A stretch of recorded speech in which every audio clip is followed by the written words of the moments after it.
Winters are really long in Canada, and we spend a great deal of time riding studded tires. So sometimes conditions will be great for a fat bike when it's snow's soft and unconsolidated.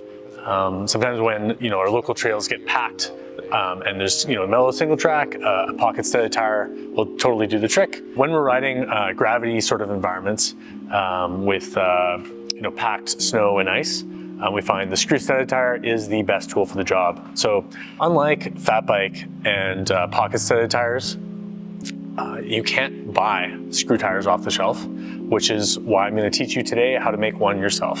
So what you'll need to do this are some self-tapping screws. We've been using the number 8 half-inch screws with a pan head. And you'll need some trusty side cutters, as well as some, like to use some Gorilla Glue or some rubber cement, and a drill bit that's smaller than the screws. We've been using a 2.5 mil drill bit, though you could probably use a 2 or a 3 somewhere in there. Also need a drill and a screwdriver. All right, so a lot of you will be tempted to start this project with a used tire they have lying around, and you can have some success with that. But I find that the tires that work the best are either a spike tire that's been cut down or a cut spike tire. And I find you'll want to avoid a tire with a sipe that goes deep into the tread, because you want a good meaty knob for the screw to adhere to. Today what I've done is I've prepared a Schwalbe Dirty Dan. Although I think this Argodal would have worked really well. But yeah, I prepared a Schwalbe Dirty Dan I had lying around. So what I'm going to do is I'm going to pick the knobs in which that I want to stud. So you don't necessarily have to pick every knob because the studs weigh a considerable amount. So what you're going to do is you're going to maybe pick every second knob in the middle, or maybe every knob on the side, some sort of combination of that, so that you can kind of grip through. But the reason essentially this tire works so well is it's got nice kind of even big gaps between the knobs, and that's going to allow for the knob to protrude into the ice and for these to work as like really good paddles. So yeah, that's why I like a mud tire or a cut spike tire like the Argodal, the High Roller, or the Dirty Dan that's cut. All of these are going to be like pretty fantastic in these sorts of conditions. So yeah, you're going to pick. For this one, I'm going to pick these knobs, and so every second row of knobs in the middle, and the knobs on the side. So what you'll do is you're just going to want to cut the siped section off.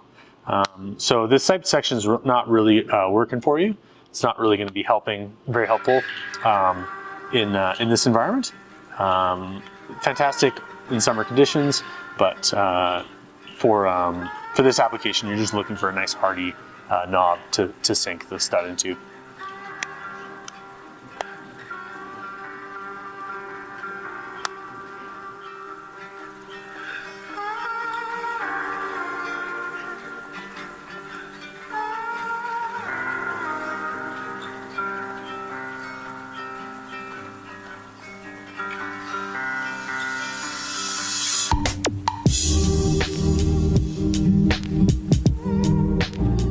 So I have prepped some knobs in this section, so I've taken the sipe portion off of the knob, and now I'm going to be drilling through the knobs in anticipation of putting my screws in. So the gist is I'll be using these number 8 half-inch screws.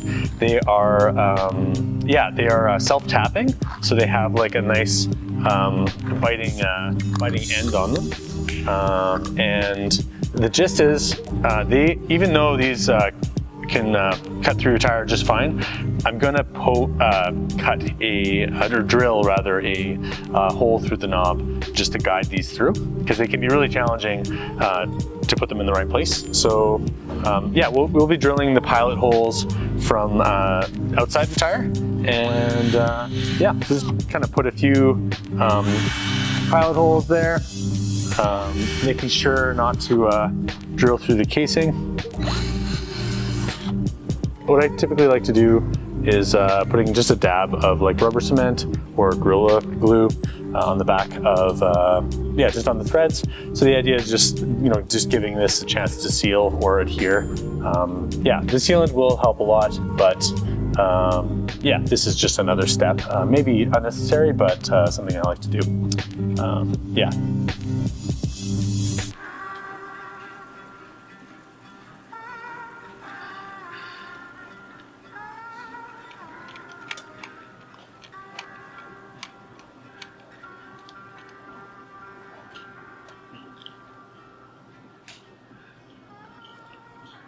One eternity later.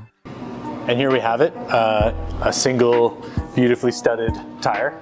Now this tire weighs a lot more than it did before. It's got a lot of metal in it, but yeah, it does just fantastic for like really icy conditions.